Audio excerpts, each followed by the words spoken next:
If he's called Gideon off near the all-knowing, how come he doesn't know about those demigods that much? I guess there are limits for even him. Apparently, you're supposed to beat Melania first, then Moog. A secret rite known only But to me. why is Melania so much more difficult than Moog? I don't get it. I really don't get it. Okay, Lord's Divine Fortification is actually a great spell. I might have to upgrade Faith to use. Lord's Divine Fortification is so useful for the final bosses. That way. Especially since they keep spamming holy magic. My last few videos, some people have commented with some tips like, I can equip the Gold Scarab by clicking up on the D-pad. I don't know why I didn't do that earlier. And another person commented telling me that there's a speedrun trick to skip the Albinork archers in Ordina by just jumping around the seal. If I knew this earlier, I probably would have spent like hours trying to perfect it. Hopefully Fire Giant won't be awful, so if I'm gonna fight Fire Giant, I'm gonna have to switch out my stuff again, like what I did for Moog. Get rid of the fire, replace it with just physical. Then after I fight Fire Giant, I gotta look for the last few talismans. Well, no, the last two talismans and the last weapon that I need. So I already got legendary sorcery, all the legendary sorceries and incantations. Then I also got all the legendary action remains. Now I just need the legendary talismans and legendary weapons. It's kind of sad that she just sacrifices herself to the flame, dude. Okay, you know what? I'm gonna summon Alexander. I don't really need him for the boss, but I just like having him there because I can beat Fire Giant easily, but I just like having Alexander there because Alexander is the greatest. Oh yeah, I also gotta do the Jar Baron quest line. I'll do that after I complete Alexander's, because it makes more sense that way.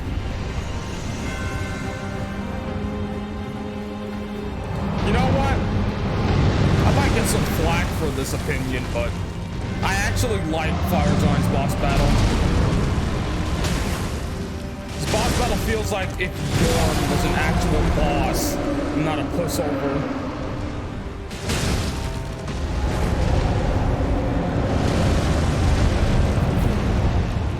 I also find it funny that Rykard has more health than Fire Giant.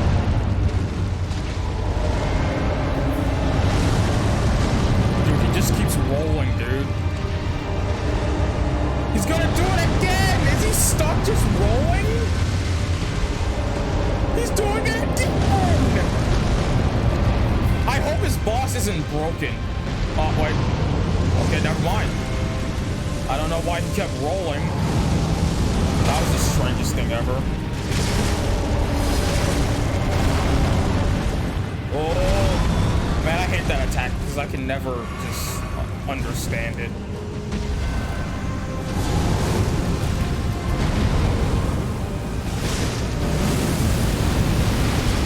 Oh, dang, that charge attack does quite a bit of damage.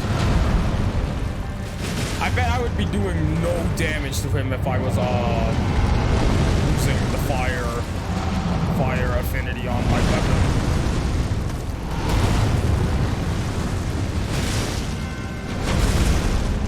Oh.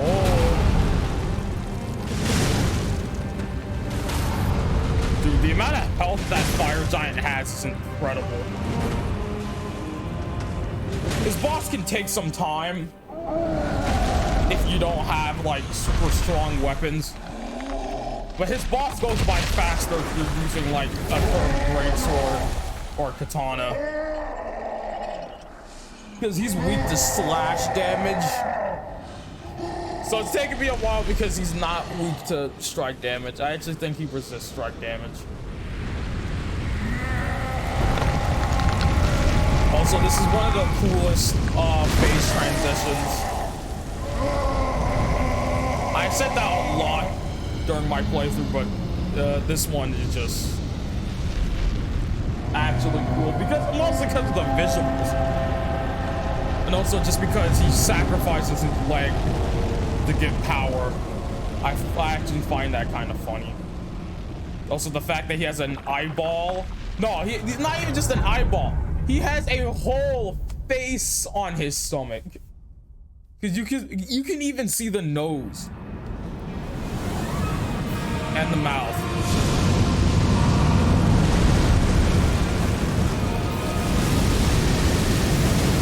This game has a lot of stuff relating to two people living in the same body.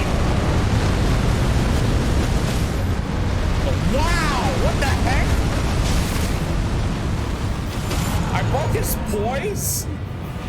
I think it might have been all the jump attacks I was doing because this build does so much damage with jump attacks. Whoa! I'm gonna die.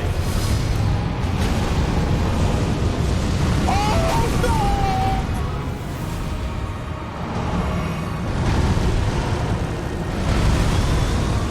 Oh dude. He's doing so much damage. I think it might be my lack of fire resistance. This armor does not have the best fire resistance in the world. Also, I like how Alexander's just broken over there, just standing there.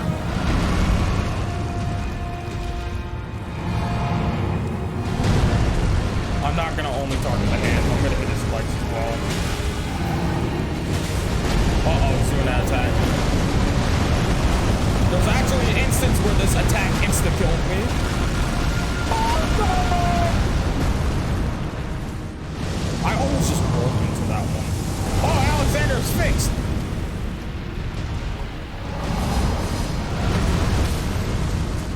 No, Alexander.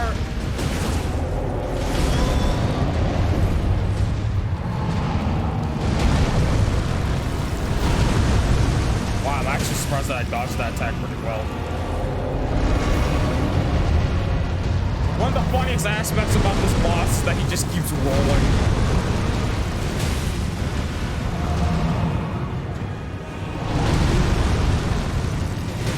Also, this is the best giant boss they've had in Elden Ring. This is the best giant boss they've ever had, in my opinion.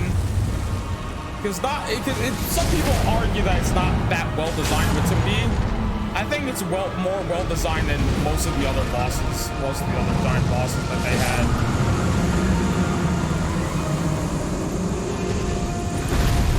Oh yeah, that D-pad method works so much faster. There we go. Fire Giant was a fun boss. Not even gonna lie. I actually really like his boss. It takes time. That's because he is a giant. His damage, surprisingly, is not as bad as Melania's, honestly. People like to talk bad about Fire Giant, but I think Melania's much worse than him. Mostly because he feels like she's unbalanced, that's all heck. Are you prepared to commit a cardinal sin? I'm ready. Very well. I did not know that there was music in this cut. I literally did not know that the final boss theme was playing in this cutscene.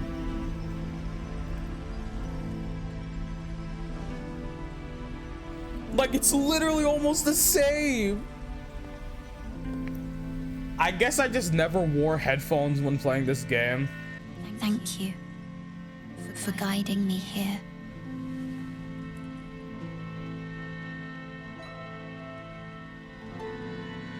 You know, this cutscene is kind of emotional. Shall one day meet the road of I kind of wish there were more death. cutscenes with Melina. Well, now she's gone forever. So that means Albinorg Man is maidenless once again. This is so sad. I'm actually really glad that they didn't have random debris flying around that can actually take damage. Also, this area just reminds me so much of Archdragon Peak from Dark Souls.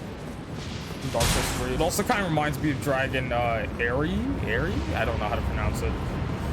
I'm fluent in English, yet I cannot pronounce anything in English properly.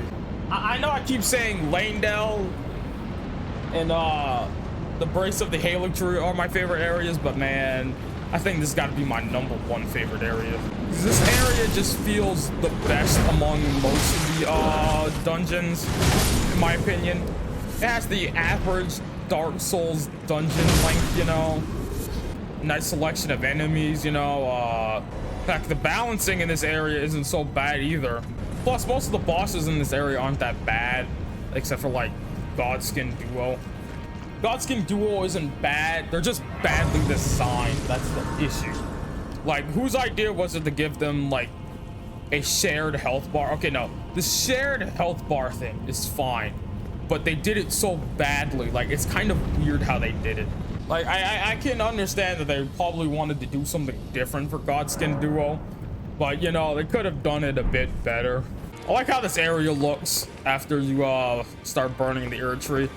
It also reminds me of once again Bloodborne, because for some reason at the end of Bloodborne they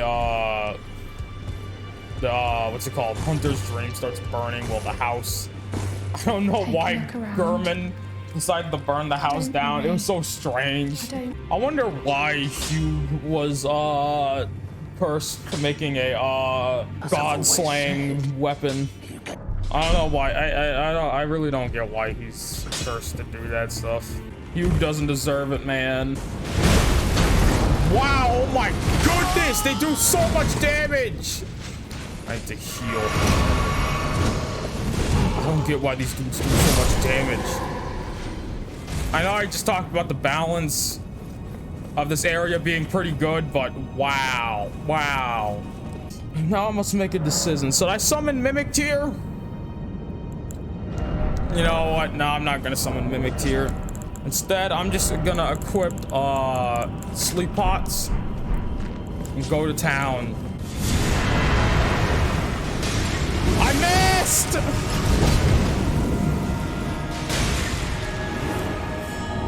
But lucky both of them are gonna fall asleep. Alright, I'm gonna go for a big dude first.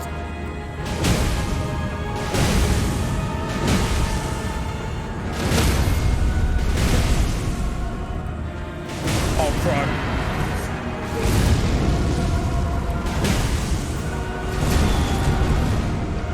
Hey, at least he didn't do the rolling attack. Alright, there we go. Big dude down. Go for skinny dude over here.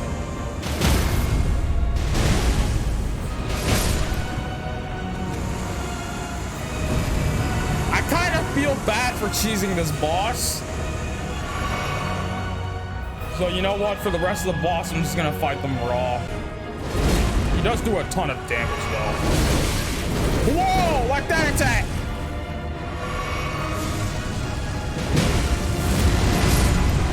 Alright, now I gotta take down this apostle. Oh goodness. I keep missing. Actually, I don't know. That might equally be easy. Nice. Maybe I changed my mind about Godskin Duo. Okay, I think I'm only saying that because I kind of used cheesy methods to beat them. But of course, oh wow.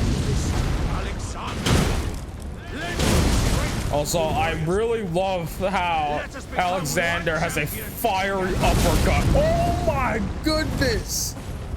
I wish they kind of allowed you to get his moveset, because that would have been awesome.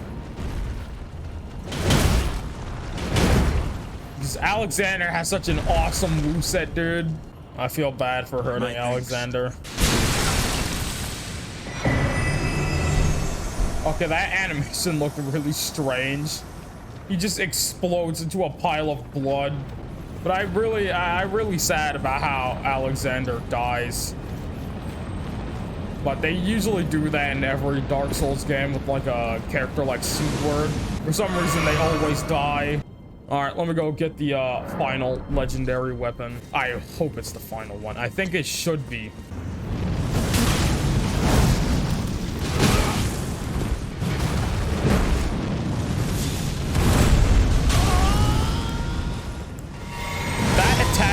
so strange because it kind of reminds me of because like kind of like the Star Scourge Greatsword's weapon art, but with fire. Oh, there we go. There we go. I got the final weapon, the final legendary weapon. Also got the best looking armor in the game. One more talisman after this, then I'm done with the talismans as well. This cutscene also proves that time travel potentially exists in the Elden Ring world, which is extremely mysterious.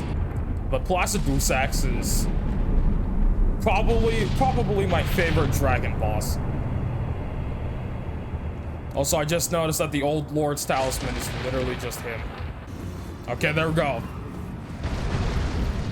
Yeah, Dragon Lord Placidusax is probably my favorite dragon boss ever. I like Midir and all, but Midir is a bit too simple. I really like how strange Placidusax is. How he's basically a Hydra. And also the fact that he can just teleport. That's sick. And also, like Midir, he can also shoot lasers. Even though he's the most powerful dragon, I think he's not the biggest one. I think the biggest one is actually Grand Sax. Or is it... I think it might be, Grail.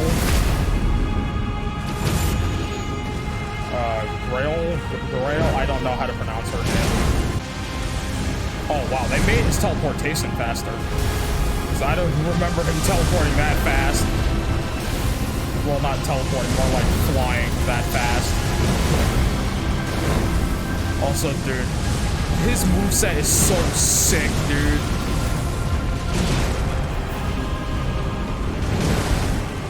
Like, this boss in general is just so sick.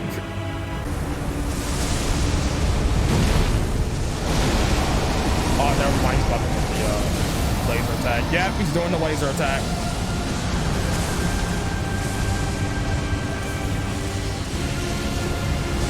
Also, dude, his boss team is great. Luckily, his laser attack does not insta-kill you like Midir. Oh, no.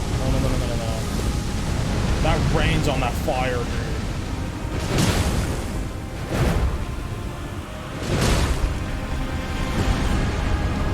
Also, I don't know why people said that the music in this game is kind of lame compared to the other Souls games. To me, this game has the best soundtrack. In some cases, I actually like the music more than Bloodborne's, but I know a lot of people ain't gonna like that opinion. I love Bloodborne's music, but Elden Ring's got a lot of bangers too.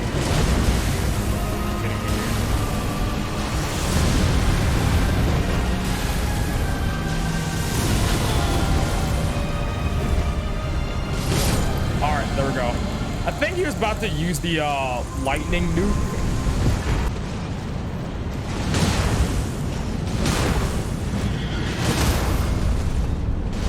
Ooh, this build does a lot of voice damage.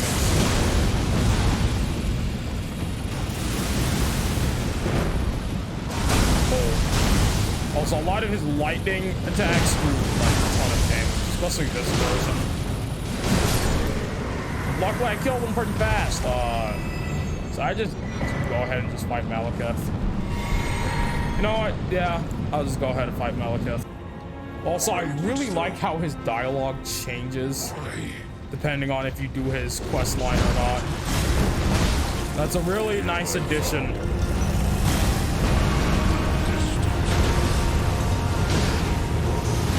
Oh, wow.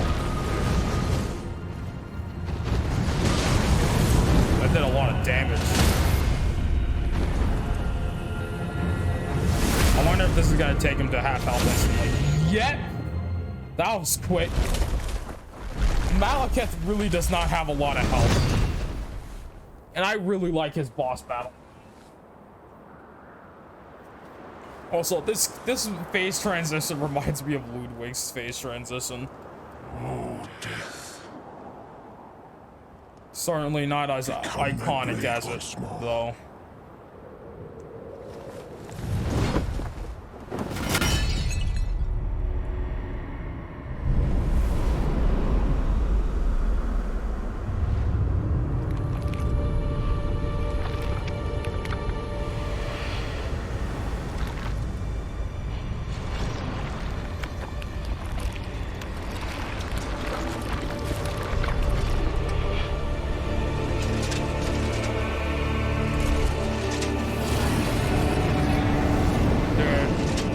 His armor looks so sick, but unfortunately on the player it doesn't look that good.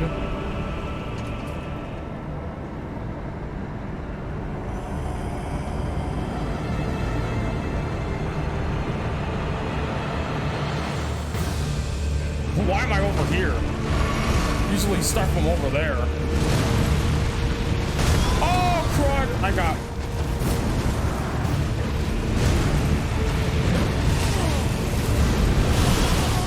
Wow! Oh my gosh! I got demolished! Man, Lord's Divine Fortification would really come in handy right now. Dude, his attacks come out so fast.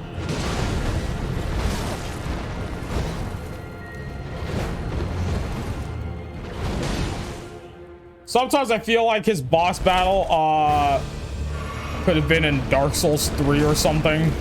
Because how speedy he is. Now the second phase works fine in this game because he's much slower. This first phase feels like it could have been a Dark Souls 2 boss.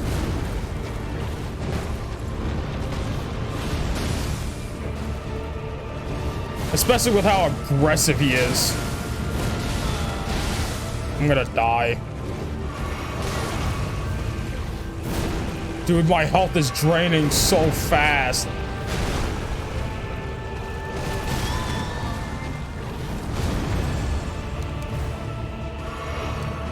I hate to stop trying to be rash.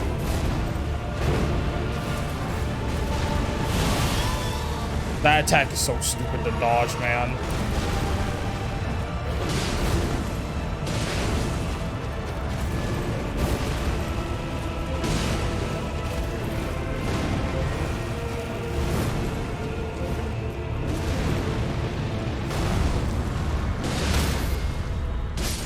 Yo, I can't. That came in the clutch.